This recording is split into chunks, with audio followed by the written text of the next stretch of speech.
In 1776, a group of colonies in North America declared their independence from Britain. Life for the new nation was far from easy. The country was young, economically fragile, and divided. Slavery remained a grim reality, spreading in the South while slowly fading in the North. Amid this turbulent and challenging America, a boy was born who would one day change the course of history: Abraham Lincoln. On February 12, 1809, Abraham Lincoln came into the world in a humble one-room log cabin in Kentucky. His father, Thomas Lincoln, was a poor farmer and carpenter, while his mother, Nancy Hanks Lincoln, instilled in him the values of integrity, kindness, and perseverance. Life was a constant struggle. Food came from hunting and gathering, clothes were handmade, and formal education was scarce. But young Abraham had an extraordinary curiosity, devouring every book he could find, and even writing on scraps and boards when paper was unavailable. When Abraham was just 9, tragedy struck. His mother died from milk sickness. Despite the immense grief, he turned even more fervently to learning. Teachers were few and schooling brief, yet he absorbed lessons in reading, writing, and mathematics with determination. Nights by the fire became his classroom, where he read the Bible, fables, and histories. The hardships of frontier life could not dim his thirst for knowledge. Later, Abraham's father remarried Sarah Bush Johnston, a woman of warmth and wisdom. She encouraged Abraham's love of learning, nurturing his mind even as the family moved to Indiana and later Illinois. On the frontier, he labored tirelessly, chopping wood, plowing fields, and helping with the farm. His strength and diligence earned him the nickname Rail Splitter.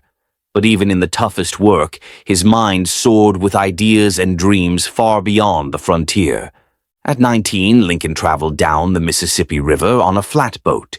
In New Orleans, he witnessed the brutal reality of slavery, families torn apart, human lives bought and sold. This experience left a deep mark on him, fueling a lifelong commitment to justice and equality.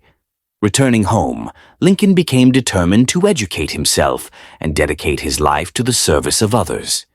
In New Salem, Illinois, Lincoln worked as a store clerk. His honesty became legendary. If he ever overcharged a customer, he would walk miles to return the money. The townspeople affectionately called him Honest Abe. He also began developing his gift for public speaking, using humor and stories to connect with people while conveying wisdom and fairness. His self-education never stopped, and he studied law, history, and grammar through every available means. At 23, Lincoln ran for the Illinois state legislature, but lost. Undeterred, he studied law, honed his speaking skills, and engaged in local debates. In 1834, he won a seat in the Illinois House of Representatives, serving 4 terms.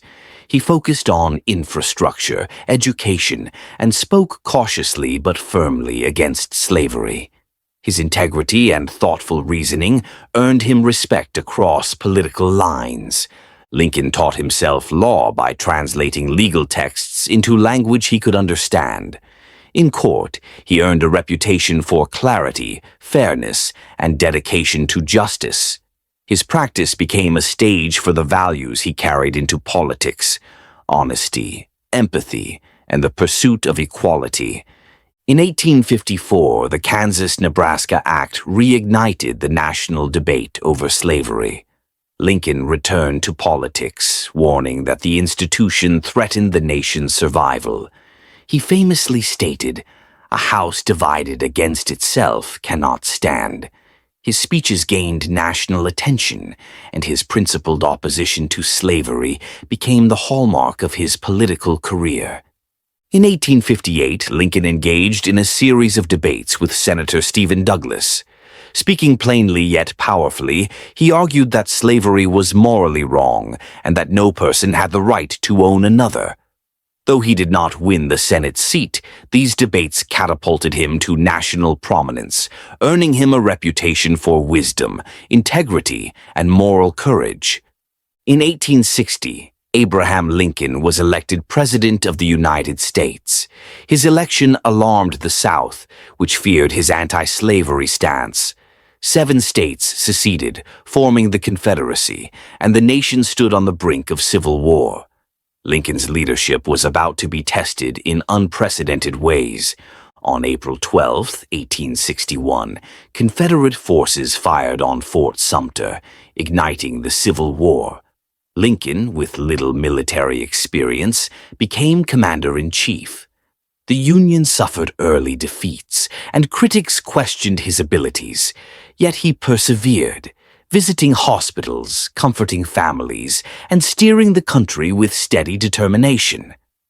On January 1, 1863, Lincoln issued the Emancipation Proclamation, declaring freedom for all enslaved people in Confederate-held territories.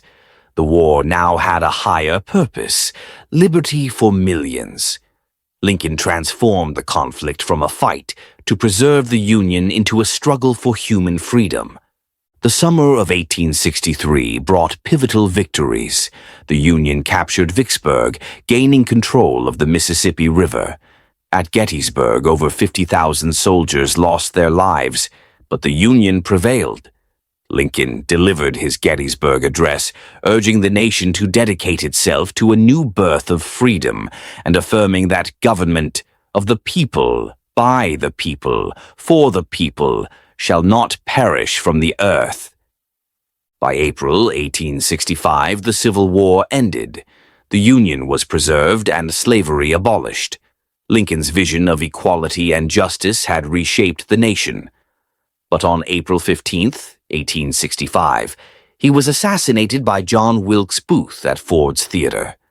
Abraham Lincoln's life came to an end, but his legacy as a beacon of hope, integrity, and liberty lives on.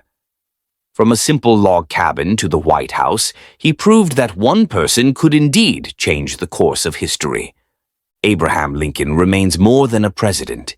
He is a symbol of freedom, equality, and hope for all generations. His words continue to resonate. Government of the people, by the people, for the people shall not perish from the earth.